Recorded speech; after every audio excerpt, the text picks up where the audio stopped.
Deuxième partie, passons à votre programme, Patrice. Peux-tu me détailler l'un de vos propositions phares?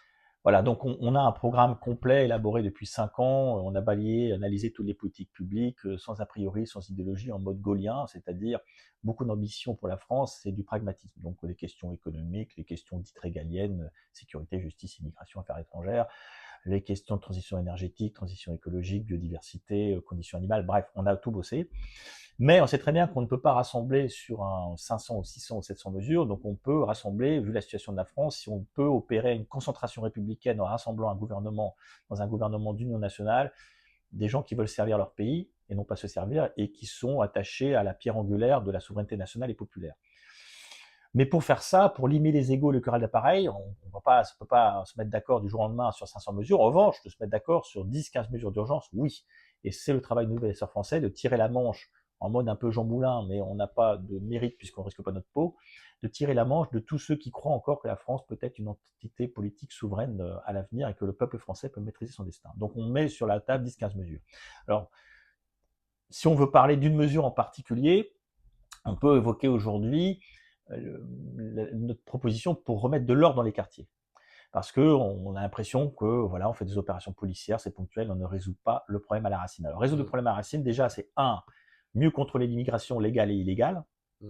Ça, c'est pour traiter le problème dans la durée. Mais après, pour ceux qui sont là, pour ces quartiers, avec beaucoup de population d'origine étrangère, comment il faut faire? Nous, ce qu'on propose, c'est, parce que généralement, vous avez quelques dizaines de jeunes, généralement ce sont des jeunes évidemment, qui pourrissent la vie de milliers de personnes.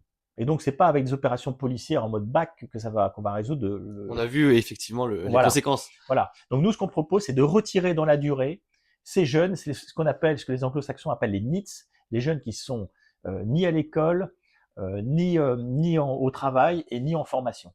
Voilà. Donc, ces jeunes-là qui sont des zonards, en fait, il faut les extirper dans la durée de ces quartiers et de les mettre dans des internats plus ou moins militarisés suivant leur degré de déviance. On les, ailleurs en France, dans un autre département, complètement en internat. Mm. Vous avez, pour ceux qui sont comment dirais-je, qu'on peut rattraper dans le système scolaire, vous avez les internats de réinsertion scolaire. Voilà. Donc, qui sont dans un mauvais écosystème et donc qui ont du potentiel. On les met dans ces internats de réinsertion scolaire avec des profs sur leur terrain, solides sur leur base. Et là, on pourra en remettre dans le circuit scolaire classique. Pour ceux qui sont décrocheurs, mais qui n'ont pas basculé dans la grande délinquance, vous avez les Centrépides, établissements publics d'insertion de la défense, avec d'anciens militaires qui encadrent ces jeunes-là avec 3 modules: remise à niveau, lire, écrire, compter, savoir-être, découverte de métiers avec des entreprises partenaires, et après, à l'issue, on peut les mettre en formation professionnelle. Mm. Ce qui manque aujourd'hui, c'est pour les jeunes ce qu'on appelle sous main de justice, c'est-à-dire ceux qui ont été condamnés. La prison est contre-productive, c'est presque même une récompense et une médaille, surtout que le travail n'est pas obligatoire et la formation en prison.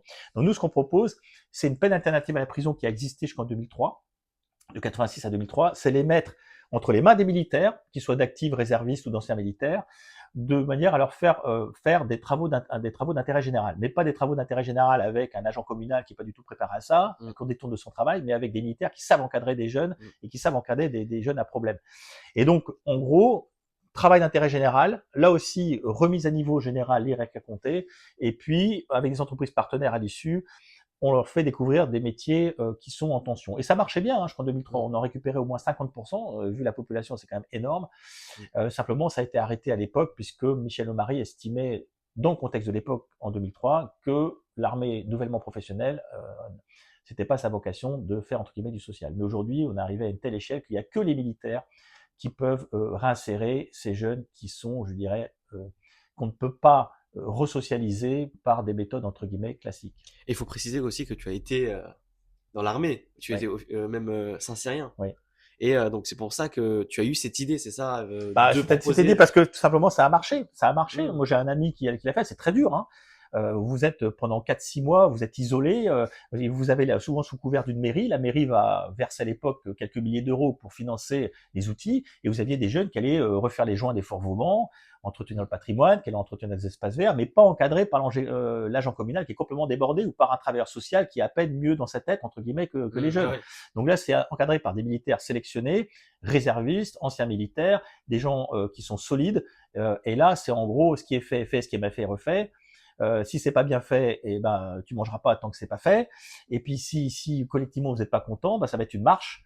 Et ben, avec Mmh. sac sur le dos, une marche de 30 km, un sac de 30 kilos sur le dos. Et là, c'est la vertu de l'exemple. C'est pas la Mmh. BAC qui est en mode répressif, c'est l'autorité de l'État incarnée par des officiers et des Mmh. sous-officiers qui vont dire, voilà, c'est la saine autorité, je montre l'exemple, je fais une marche avec toi. Sauf que le militaire, il sait marcher, il est résilient. Mmh. Donc le jeune qui va toiser le militaire au départ, quand il aura le sac sur le dos et au bout de 5 km, il va commencer à gémir, Mmh. il va comprendre c'est qui le patron. Ah Et ouais. quand il aura une arme à glace devant lui, il va lui dire maintenant si tu es un homme, tu te lèves et tu continues, il va comprendre c'est qui le patron. Voilà, il y a que la méthode militaire entre guillemets pour resocialiser des jeunes, même pas resocialiser, qui n'ont jamais été socialisés en fait.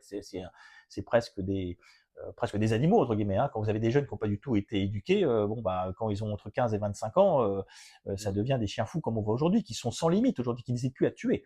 Mmh. Voilà. Donc ceux qu'on peut remettre dans la voie générale, internat de réinsertion scolaire, ceux qui sont décrocheurs mais qui n'ont pas basculé dans la grande délinquance, les centres rapides qui existent déjà, hein, ces deux formules existent déjà. Et ce qu'il faut faire, c'est recréer pour ceux qui sont sous main de justice plutôt que les mettre en prison, avec un aménagement de peine, une réduction de peine, si ils effectuent tout leur stage jusqu'au bout, entre les mains des militaires, travaux d'intérêt général, pas encadrés par des militaires d'actifs ou réservistes ou d'anciens militaires, avec remise à niveau général aussi, et découverte de métiers. Et ce projet a pour quel objectif?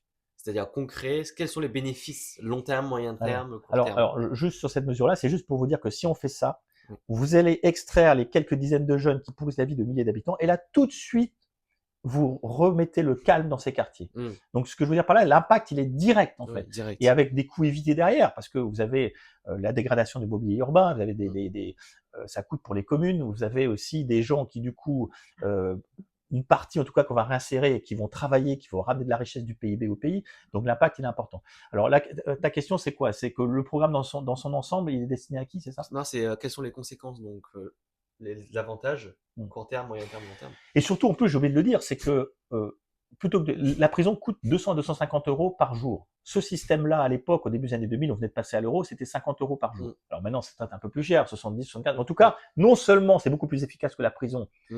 euh, Donc, deuxième avantage. mais en plus, ça coûte moins cher que Mmh. la prison. Donc il y a un gain économique en plus pour l'État Oui, en direct, plus. et un gain indirect avec des coûts évités de dégradation du mobilier urbain, de Mmh. troubles à l'ordre public, et puis en plus un gain derrière parce que c'est des gens qui vont arrêter de zoner et qui vont rapporter. Alors c'est vrai que c'est des dispositifs qui coûtent 40 000, 50 000 euros pour insérer un jeune, mais là aussi c'est des gains parce qu'on estime que si on ne fait rien, des études de, appelle de cohorte statistique, Mmh. si on ne fait rien, ces jeunes-là vont coûter à la collectivité en moyenne 250 000 euros. Ah oui. Voilà. Parce que quelques-uns vont se réinsérer, mais beaucoup vont rester délinquants toute leur Mmh. vie, en fait. Donc c'est un investissement aussi pour le futur. Exactement. Donc c'est Ah un oui. investissement. Donc ça, c'est troisième avantage, c'est contribuer aux forces de travail, à l'avenir de la France. Ah oui. C'est par les jeunes qu'il faut commencer. Surtout qu'on a un gros problème de taux d'emploi en France. C'est-à-dire que, grosso modo, les 35-55 ans, on a un taux d'emploi qui est équivalent, voire supérieur à la moyenne OCDE. Là où ça pêche, c'est qu'on a un taux d'emploi très faible des jeunes, Mmh.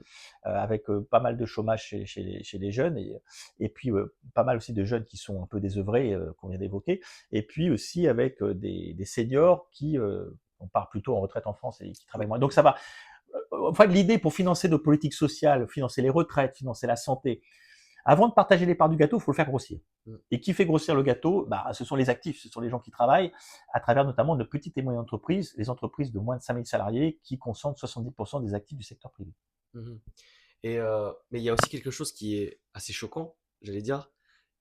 Il y a des gens donc qui sont passés dans tous les médias, hein, qui sont relayés, qui ont double master et qui sont toujours au chômage, qui se font refuser partout parce qu'ils sont trop compétents. Oui, c'est comme les docteurs aussi. Mais ça, c'est un gros Il problème. y a beaucoup de docteurs, mais là, on en revient, et ça, c'est le rôle de France Compétences, c'est-à-dire de mieux analyser le marché du travail, les besoins, et d'année en année, un peu comme pour l'immigration de travail par quota, là aussi, il faut faire des quotas dans les formations. Mmh. C'est pas normal qu'on ait toujours 10 fois plus de capacités et de jeunes dans la filière sport formés que de besoins en prof de Bah sport. oui. Donc, on entretient des filières qui n'ont pas de débouchés. Donc, il Mmh. faut arrêter de former pour former. Il faut que chaque année, France Compétences sorte des chiffres Mmh. sur les besoins de l'économie française en compétences, et on Travail de adapte l'État. ensuite la formation initiale et la formation professionnelle continue Mmh. en fonction des besoins de l'économie. Oui. Mais comment? Même les doctorants, c'est-à-dire des fois ils touchent le SMIC. Ça, pour Ouais, moi, bien ils ont sûr, fait 10 ans ouais, d'études bien pour toucher sûr. un mec Alors, qui a fait McDo, quoi. de manière générale, de toute façon, on a un gros effort de recherche à faire en France, hein. On dépense moins que les pays les plus dynamiques sur le temps long, Corée du Sud, Allemagne, États-Unis. Ils sont à Mm, 3,5, 4,5 points de PIB, ou la Corée du Sud d'ailleurs, qui est mm, assez spectaculaire. On est à 2,2. Donc il y a un gros effort de recherche, mais cet effort de recherche, effectivement, comme tu le dis, ça passe par les salaires. Parce que moi, j'ai un collègue qui est un chercheur de haut vol à Saclay. Il me dit, mm, sur ton programme recherche, entre guillemets, t'emmerde pas, tu augmentes fortement les salaires mm, des chercheurs, et en particulier dans les sciences dures. mm. Hein, je ne parle pas de psychologie, de sociologie, etc. On Oui, a c'est besoin de ça, chercheurs dans oui. ce domaine-là, mais enfin, là, dans un monde technologique, dans le monde de la donnée, dans le monde de l'IA, dans le monde du quantique, on a besoin de chercheurs en sciences dures. C'est ça, pour éviter qu'ils se barrent aux États-Unis. Voilà, donc là, et ça coûte pratiquement rien. Je veux dire, des chercheurs de haut niveau en IA et en quantique, il y en a combien en France? Ouais. 50? Mm, 100 peut-être? Donc on peut tripler, quadrupler leur salaire. mm. Ça représente rien en termes de dépenses publiques. En revanche, ça De aura un gains. effet colossal parce qu'après, ça va générer des gains de PIB et ça va générer surtout des produits à haute valeur ajoutée. Et on va être ce qu'on appelle price maker, c'est-à-dire des produits haut de gamme. C'est nous qui faisons le prix et plutôt que d'essayer de s'aligner sur le coût du travail chinois ou sur le coût de travail des Mm. pays de l'Est ou le coût de travail de l'Asie du Sud-Est. Et une dernière question. Donc, ton mesure-là, ça va coûter combien au total? Pas par jeune, mais vraiment au total. Alors, alors nous, ce qu'on a documenté pour financer toutes ces politiques, c'est on a documenté 160 milliards d'économies de dépenses publiques en tapant dans le gras de la dépense. Ça, c'est l'économie. Oui, c'est-à-dire 10% d'économie de la dépense publique. On dépense près de 1700 milliards chaque année en dépenses publiques, État, collectivité, sécurité sociale. Donc nous, en supprimant un certain nombre d'agences, en supprimant un certain nombre de strates administratives, en rationalisant aussi les dépenses de soins, parce qu'on parle beaucoup des retraites, mais le deuxième gros poste de dépenses en dépenses sociales, ce sont les dépenses de soins. Et là, il y a énormément de gaspillage. On pourra y revenir une autre fois Mm. éventuellement, mais sur ces mesures au niveau santé, mais il y a énormément de gaspillage dans les dépenses de soins et on peut y remédier, donc sans toucher les droits des Français. Oui, mais du coup, le coût pour former les jeunes, j'allais dire. C'est ça Ah, la question. non, mais À peu près après, c'est combien? pas, non, c'est pas grand chose.